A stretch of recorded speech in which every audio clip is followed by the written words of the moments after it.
কিন্তু ভূপেন বৰাই সেইখিনি সদৰি কৰাৰ পূৰ্বেই হিমন্ত বিশ্ব শৰ্মাই সেই কথাখিনি স্পষ্ট কৰিলে এক প্ৰকাৰ সদৰি কৰিছে যে ভূপেন বৰাই বিজেপিত যোগদান কৰিব যেটো কথা আমি কৈ আহিছিলোঁ আজি দিনৰ ভাগতো প্ৰাইম টাইমতো যে ভূপেন বৰাইৰ মাত্ৰ আনুষ্ঠানিকতাহে বাকি যে তেখেতে বিজেপিতেই যোগদান কৰিব এটা কথা হ'ল যে এজন ব্যক্তি কোন দলত জয়েন কৰিব কোন দলত থাকিব কোন দলত নাথাকিব হিয়া ব্যক্তিৰ নিজা সিদ্ধান্ত তাত কাৰো ক'বলগীয়া একো নাই কিন্তু এজন ব্যক্তিয়ে যেতিয়া সামাজিকভাৱে এটা স্বীকৃতি পায় সামাজিকভাৱে যেতিয়া ব্যক্তিজন প্ৰভাৱিত হয় আনক যেতিয়া তেওঁ প্ৰভাৱিত কৰিব পৰা শক্তি সামৰ্থ্যৰ অধিকাৰী হয় তেতিয়া তাত কিছুমান কথা জড়িত হৈ যায় এইজন ভূপেন বৰাই 22 তাৰিখে এতিয়া বিজেপিত যোগদান কৰিব কিন্তু ইয়াৰ পূৰ্বে এইজন ভূপেন বৰা আৰু হিমন্ত বিশ্ব শৰ্মাই কোনখিনি কথা কৈ থৈছিল ভূপেন বৰা এজন হিন্দু মানুহ মা কামাখ্যাক বিশ্বাস কৰে বৰদোৱা বত্ৰদোৱা থানক তেওঁ সেৱা কৰি প্ৰণিপাত জনাই ধন্য হোৱা এজন হিন্দু ব্যক্তি এই মুহূৰ্তত মুখ্যমন্ত্ৰীয়ে যেটো আনুষ্ঠানিকভাৱে ঘোষণা কৰিছে আমাৰ প্ৰশ্নটো ভূপেন বৰাৰ প্ৰতি ইয়াৰ পূৰ্বে আপুনি মা কামাখ্যাৰ নামত শপত খাইছিল ইয়াৰ পূৰ্বে আমি বত্ৰদোৱা থানৰ নামত শপত খাইছিল মৰিক গলো আপুনি বিজেপিত যোগদান নকৰো বুলি ভীষ্মৰ দৰে প্ৰতিজ্ঞা কৰিছিল লাখ লাখ মানুহক আপুনি আশ্বস্ত আৰু বিশ্বাস দিছিল মা কামাখ্যাৰ শপত খাই এজন হিন্দু মানুহে যদি মা কামাখ্যাৰ নামত শপত খায়ও পৰৱৰ্তী সময়ত সেই শপত ভংগ কৰে মহাপুৰুষ শ্ৰীমন্ত শংকৰদেৱৰ স্মৃতি বিজড়িত সত্ৰৰ নামত শপত খায়ও যদি এজন হিন্দুৱে সেই শপত ভংগ কৰে তেতিয়াহ'লে মানুহৰ আৰু বিশ্বাস আস্থা জয় কৰিবৰ কাৰণে কিবা বাকি থাকিল নে কিবা বাকি থাকিবগৈ নে এটা সময়ত যেতিয়া মুখ্যমন্ত্ৰী হিমন্ত বিশ্ব শৰ্মাই বাৰে বাৰে কৈছিল এগৰাকী ভূপেন বৰা বিজেপিলৈ আহিবই আহিবই আহিবই তেতিয়া এগৰাকী ভূপেন বৰাই কি কৈছিল সেই সময়ৰ এখন প্ৰতিবেদন এই মুহূৰ্তত মই আপোনালোকক দেখুৱাব বিচাৰো চাওক আপোনালোকে ভূপেন বৰাই বা কিমান দিন ক'ত থাকে কি হিচাপ আছে একোটো হিচাপ নাই এইকাৰণে কোন কংগ্ৰেছৰ সব এ টু জেড মাতিলে আহিব গতিকে আপোনালোকক টিভিত যোনে বেছিকৈ কয় বুজিব ই নেক্সট নম্বৰত আছে মই মা কামাখ্যা আৰু বটদোৱা থানত গৈ শপত ল'বলৈ ৰেডি আছো যে এই জনমত মই দল পৰিৱৰ্তন নকৰো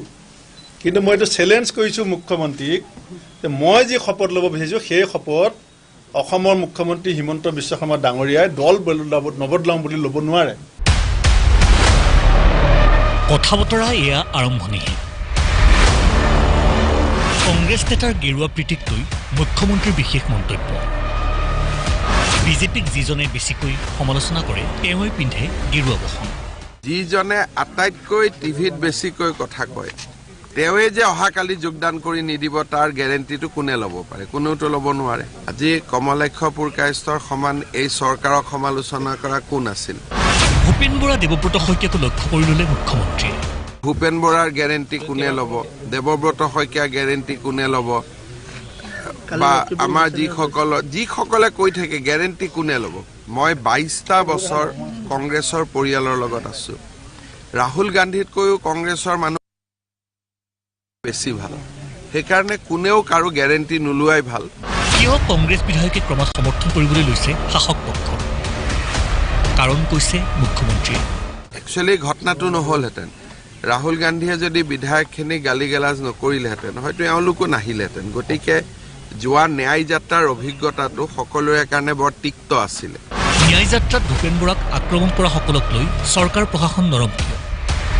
বাৰে বাৰে কংগ্ৰেছে উত্থাপন কৰা এই প্ৰশ্নৰ উত্তৰ দিলে মুখ্যমন্ত্ৰীয়ে ভূপেন বৰাক আক্ৰমণ কৰা ব্যৱস্থা ল'লে আকৌ ৰাহুল গান্ধীক মই মাতিব লাগিব অসমত কাৰণ আপোনালোকে সেই বাছৰ ভিডিঅ' দেখিছে এনেকৈ কৰি ৰাহুল গান্ধী নামি যোৱা তেতিয়া মই আকৌ মাতিব লাগিব ভূপেন বৰা প্ৰথম যোৱা নাছিল ৰাহুলে এনেকৈ গাড়ীখন ৰখাই ছাট কৰি নামি গ'ল তেতিয়া ভূপেন বৰা নামি গ'ল গতিকে সাক্ষীৰ কাৰণে মই আকৌ ৰাহুল গান্ধীক মাতিব লাগিব গতিকে সমস্যাটো তেওঁ সন্মান জনাই মই মাতা নাই এতিয়ালৈকে কেছটো হাতত লোৱা নাই মুঠৰ ওপৰত কংগ্ৰেছক বাক্যবনেৰে থকা সৰকাৰ পিছে মুখ্যমন্ত্ৰীৰ কথাখিনি যদি সম্পূৰ্ণ সত্য হয় তেন্তে পৰৱৰ্তী সময়ত কংগ্ৰেছৰ অৱস্থাটোহে চাবলগীয়া হ'ব। ব্যুৰো ৰিপৰ্ট, প্ৰতিদিন টাইম।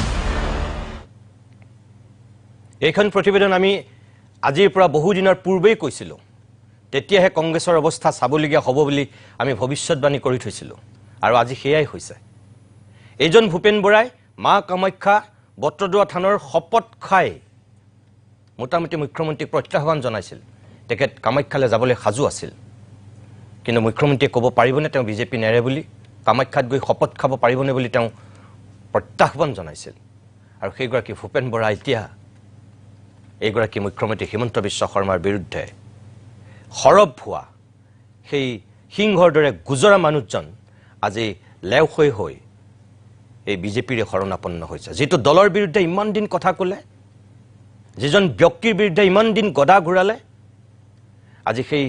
দলটোৰ সেই ব্যক্তিজনৰ চৰণত শৰণ লোৱাৰ বিনা গত্যন্তৰ নোহোৱা হ'ল ভূপেন বৰাৰ। মুখ্যমন্ত্ৰী হিমন্ত বিশ্ব শৰ্মাই কৈছে যে তেওঁ এটা চিটৰ কাৰণে এই স্থিতি লোৱা নাই। হিমন্ত বিশ্ব শৰ্মাই সেই কথাটো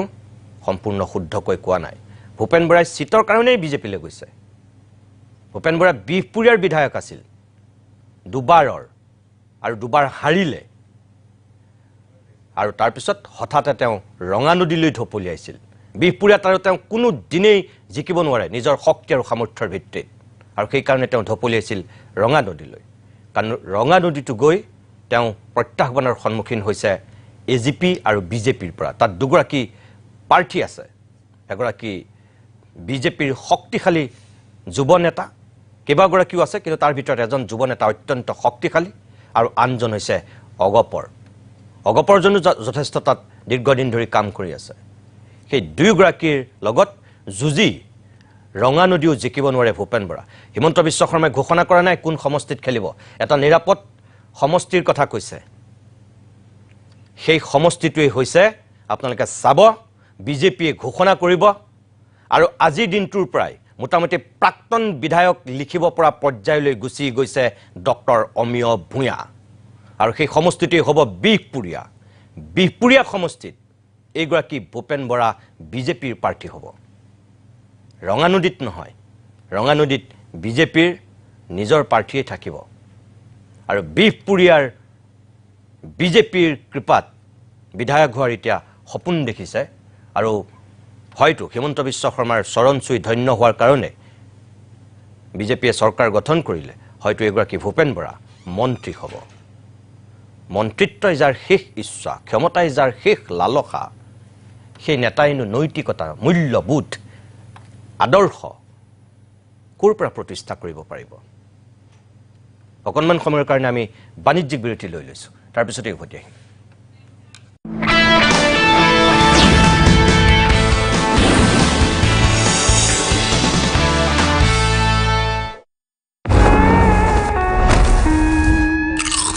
ইয়ালৈকৈ আহিছ যদি মোহ মায়াটো এৰিবই লাগিব। এৰুৱাই দেখা।